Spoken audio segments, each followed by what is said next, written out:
Pulls that wedge out. Ding, ding, in. What's it now?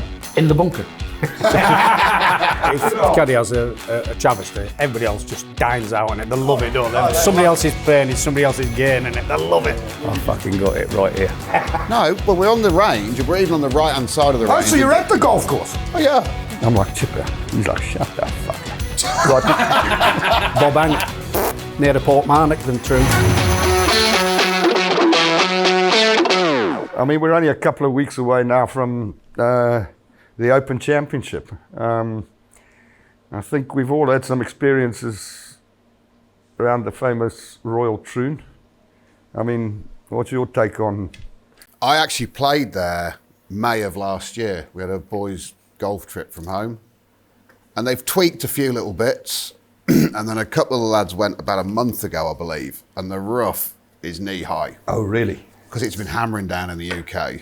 No. They've got it just, I believe they've got it right where they want it.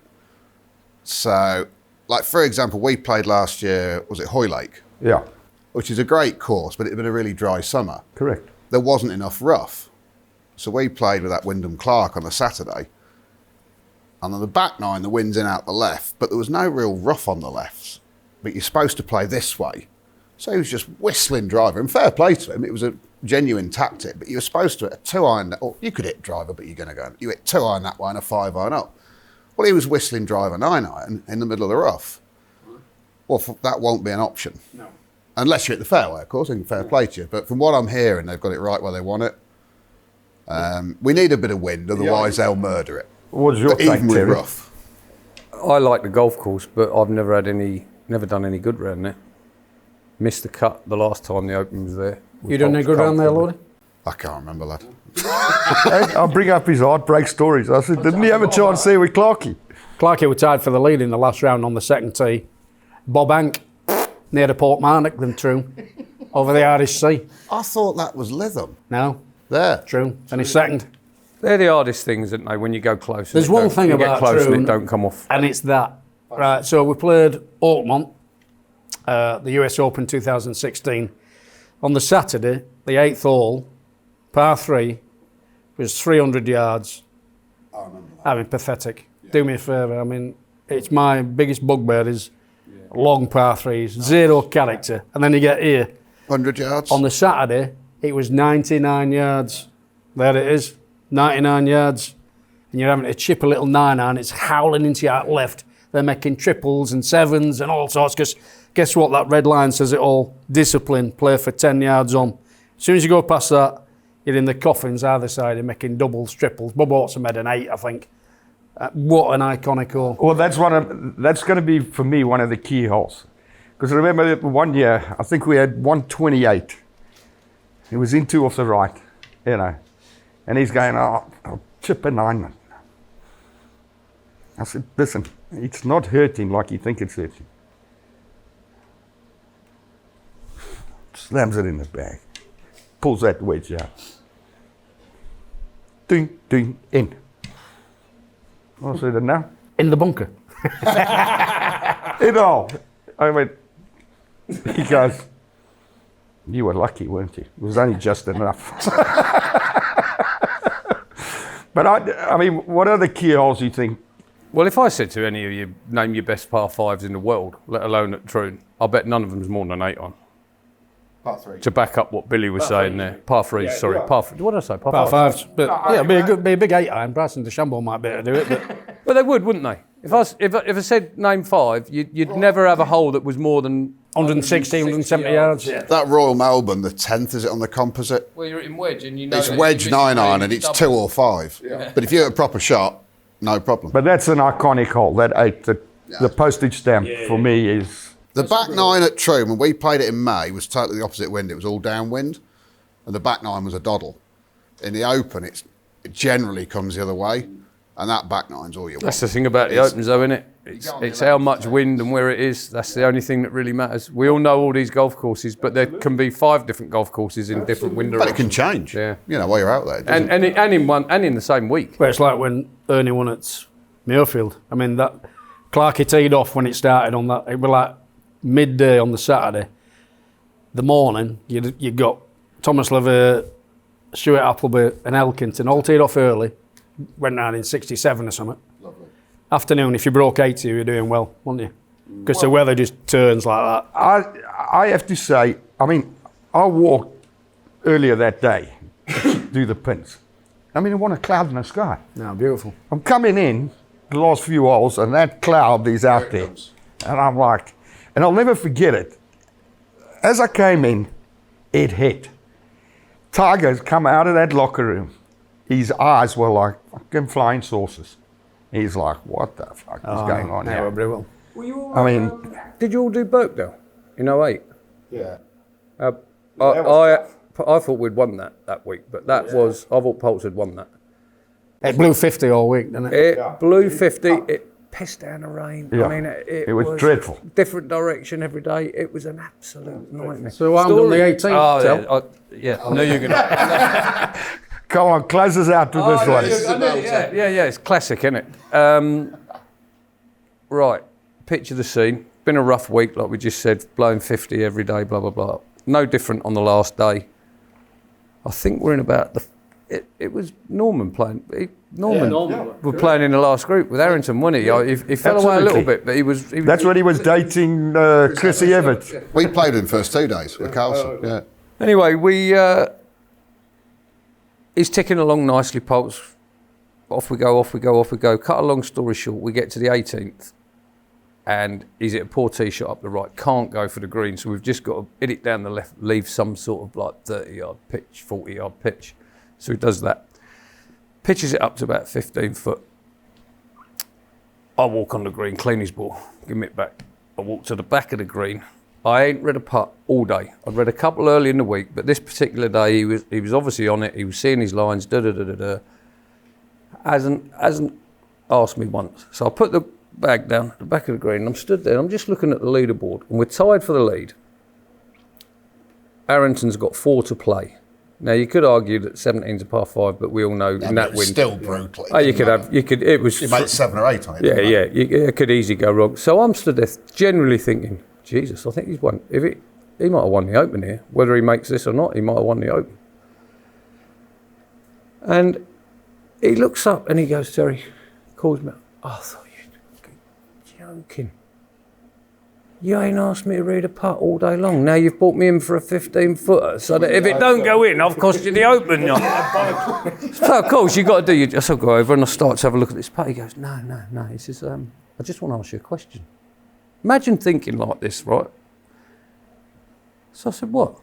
He said, when you was a kid and you were having a few putts on the putting green outside the pro shop, he said, did you ever get near the end and put last one down and say, right, pretend this one's for the Open and see if you could make it?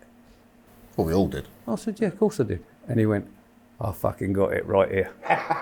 And then binned it. I mean, when he said it, I was thinking, why are you telling me? Why are you telling me that? Why are you putting yourself on that? You know.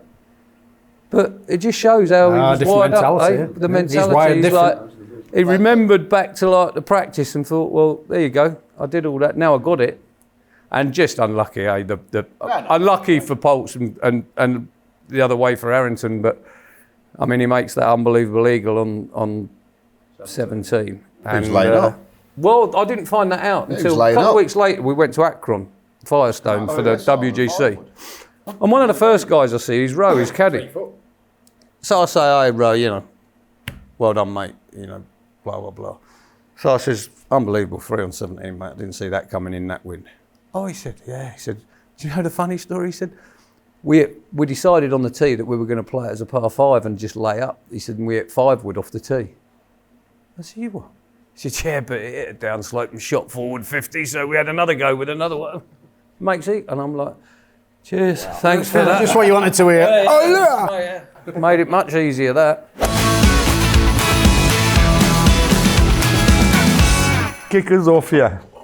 We've got some questions. Yeah, so we put it out to What's this? the first few 100 subscribers of the 19th Uncut. Put it out. Okay, yeah. From the Questions from the Billy Bunters. Right.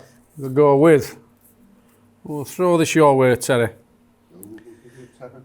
What are your go-to snacks when caddying? Mars bar. Can't you tell? An athlete like yourself? I thought it was Marlboro Lights. No, I mean, the answer to that question, I think what you probably mean, well, caddy is what the golfers having, and these days, I mean, it's like anything else you watch, it's just moved on and on and on. I mean, again, back when we started, there probably was a Mars bar and a Twix in there for halfway around, but these days... Brown Barnes, it was a 6-pack, wasn't it? Kestrel Lager. These days, I think in most bags you'll find some dry fruit and nut, a banana, a little health bar, maybe a peanut butter jelly sandwich We or have something those like that. protein shakes. Protein shakes, it's all that now. Which is, you know, science, isn't it? They've all learned that... They've all moved on. That's what it takes. Well, I remember the Swedes, they used to, 10 o'clock it had to be the banana. 12:30 it had to be there. I remember the brain. Mark Davis was diabetic, wasn't he? So it was back in the day, he used to stab his finger and put it in a little machine and it'd be high or low. Like, oh, gee. No, he's done it on about the 6th hot day and he's done, Christ, I'm low. So he said, Brian, give me that Mars bar out the bag, will you? I can't, I've hit it. And he went, well, it doesn't matter, give me that can of Coke, that'll do. He goes, what the fuck do you think I washed it down with?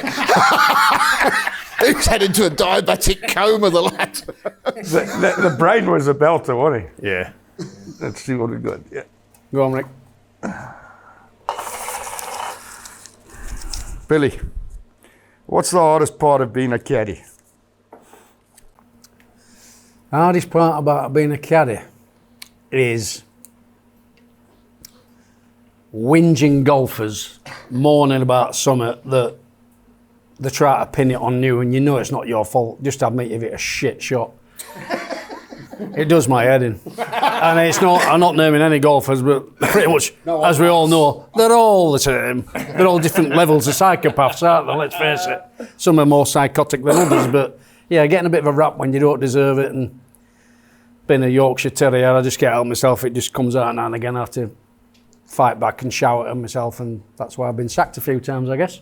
Yeah, well, I guess it's one of those. You never win with them. You don't. Go on, tell. You don't want to win, you just want to score draw. That's all you can ever hope for. You ain't winning. Right, Lordy.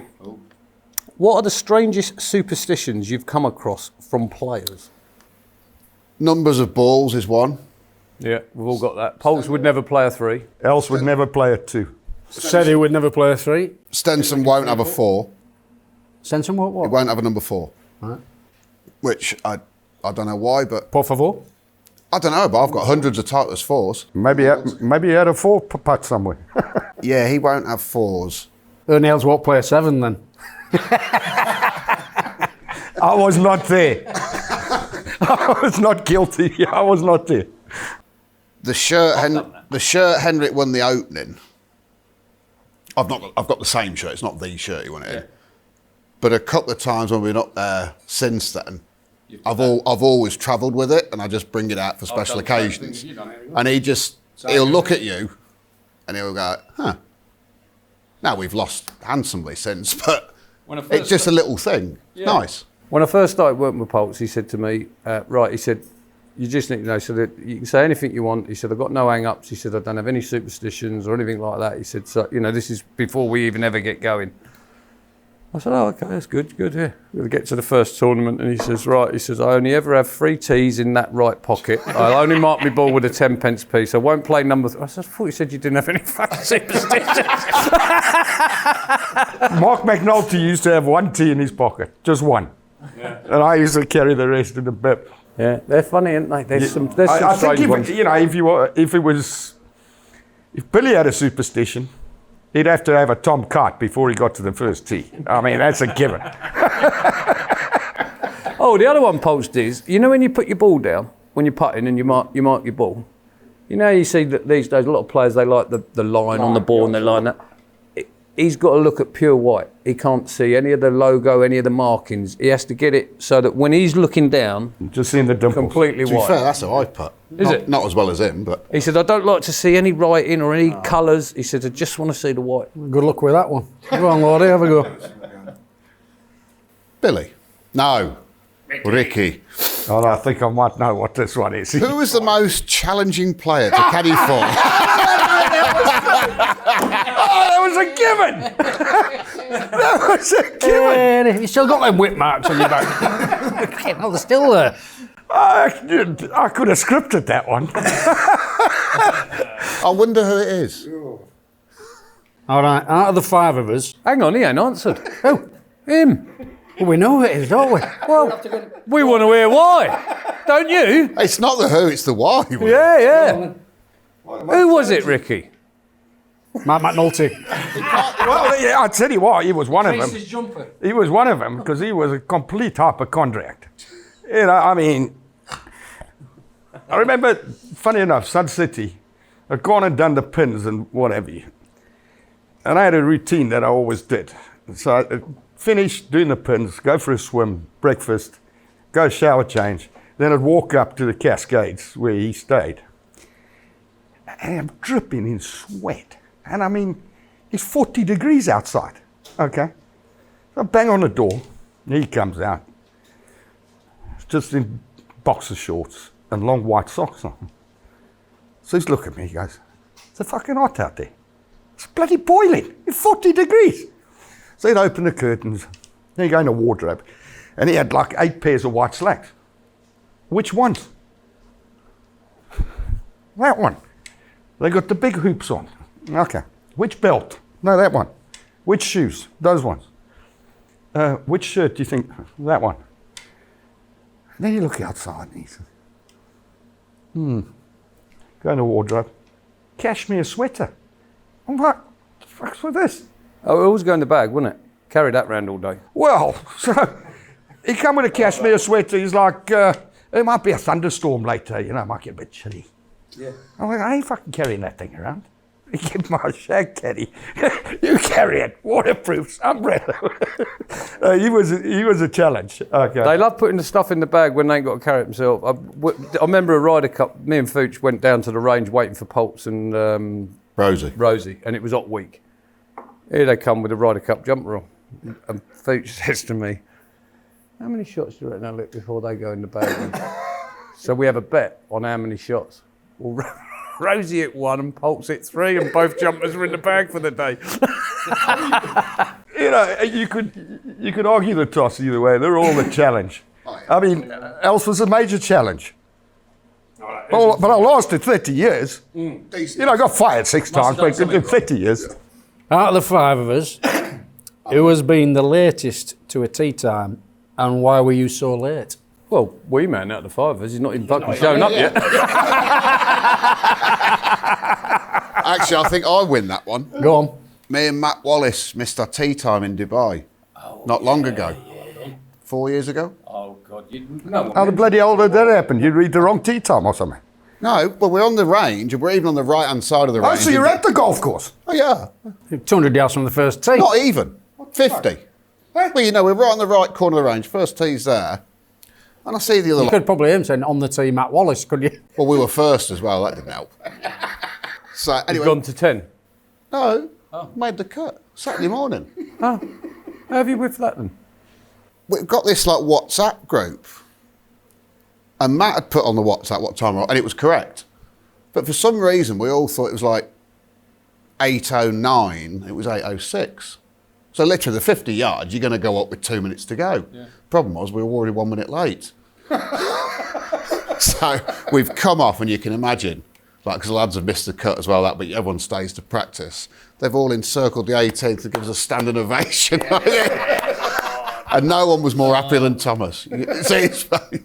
It's funny, isn't it? I mean, if Caddy has a travesty, everybody else just dines out on it. They love it, don't they? Somebody else's pain is somebody else's gain, and they love it. Yeah. We were just talking out there about when we were in the final group of Dubai. Poulter, Stenson, and Garcia. Carlson. No, Stenson. Oh, yeah, sorry, not that Dubai. I thought about dropping the No. That was it was Poulter, Stenson, Garcia, and we get to 15, and it's become we're I think 2 back now, but these 2 are tied or not a lot in it. I think we're tied at the time. And Stenson's hit a shot off 15, and it's in the air, and he's gone, go, get up, go. And it goes, it's back left pin. It goes, carries the lot. So I'm on the tee. I've gone like this. Stenson walks over, gives him the club, and goes, Exactly how far over the back did you want me there then?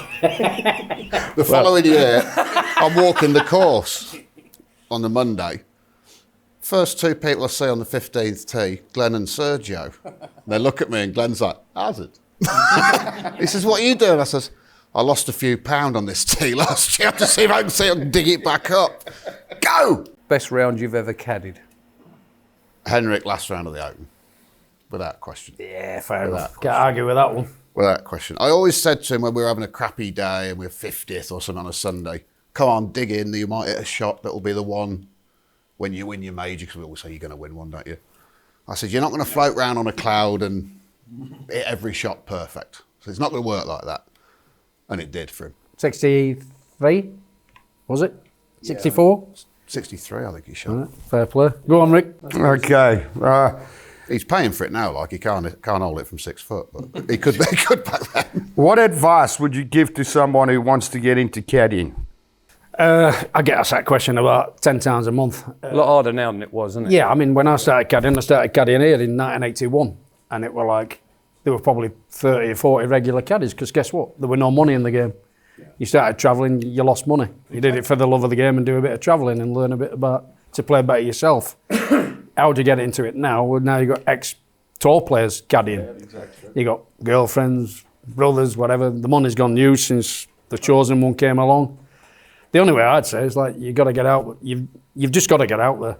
And whether it be the ladies tour or the challenge tour or Corn Ferry tour, whatever, and try and build yourself up. You just follow it around. You're not going to get a start on the PGA tour. You're not going to stand in the car park like you used to. No, well, that's when we first started. I mean, I took a one-way ticket to Madrid, to Puerto de Hera. I didn't know so. Stood in the car park, waited for some guy to arrive. Yeah. And just asked him if he needed a caddy. But back in those days, we'd double. Yeah. We'd have two guys. Because there were only 30 guys who travelled. So couldn't get a job for a weekend, yeah. Or if you were off early enough, you get a guy late in the afternoon and send your guy, you know, or he went home if he didn't want to hit balls, and then you go caddy for somebody else.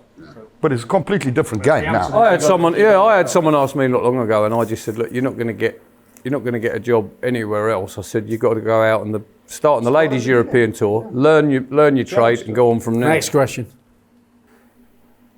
Ooh, I'm going to ask Billy this. Who had the better short game, and who was the better ball striker?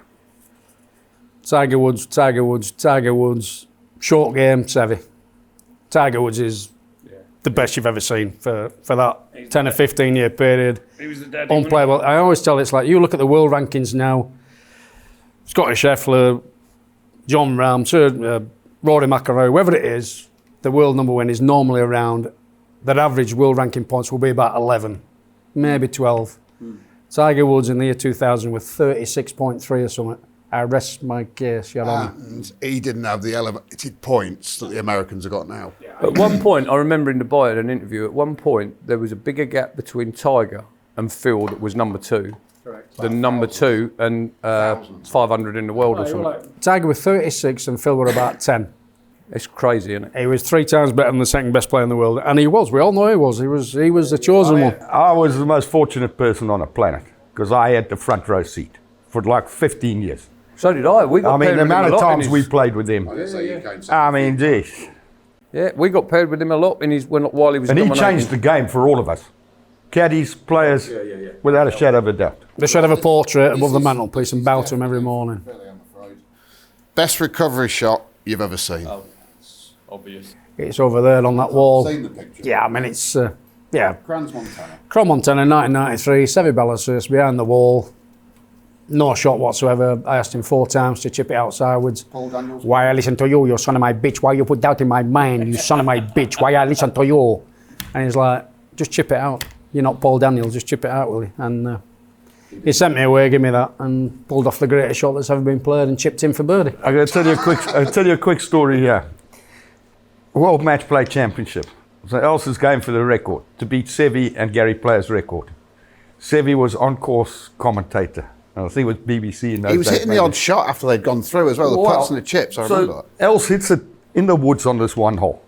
So I'm in there, he's in. And stamping on his ball so he don't beat his record. No, but it's like that. He's all over the place. Hey, Ricky, you tell him chip out, eh? Chip out. I'm like, no, you listen, chip out. Yeah, got it. And I'm looking, I'm thinking, well, he's right, there's nowhere to go here. Else comes in. I'm like, chip out. He's like, shut the fuck up. Got this gap. Got this gap up there. He said, no, get 8 iron out. I said, just chip it out. He said, leave it to me, I got this. So he pulls the 8 iron, I walk out. He said, we go, why you not listen? Huh? Why you not listen? I said, because he play like you. Okay, anyway, he hits it through his cap. He hits it to 3 feet. What a great shot. I said, I told you, he plays like you. Ricky, what's the worst course for caddies to walk? That's what it is. Well, there's 2 that spring to mind. I mean, Kapalua would be one of them. Oh, it is the daddy, Maui. Tournament of Champions. And then, you know, Augusta. I mean, those, without a shadow of a doubt, those 2. And I'll tell you another one. That Madeira's not. I never went there. It's I brutal. went there once with Coulter. I said, never again am I ever coming back to this You place. stand at that 5th and you see a speck in the distance. It's But where you were last year, Ryder Cup, now that ain't no walk in the park, that place. No, it's a tough walk, but Maui is, I mean, I'm crawling on my hands and knees around there half at times. It's the worst. Number uno, mate. Lovely week. I mean, I think there's 5 par 5s on that course, if my memory serves me correct. And, you know, some of them are... No, thank you. Well, thanks, chaps. That's been brilliant. Just a reminder to subscribe to our YouTube channel by clicking the subscribe below. It's completely free and there's nothing dodgy about it, so no excuses.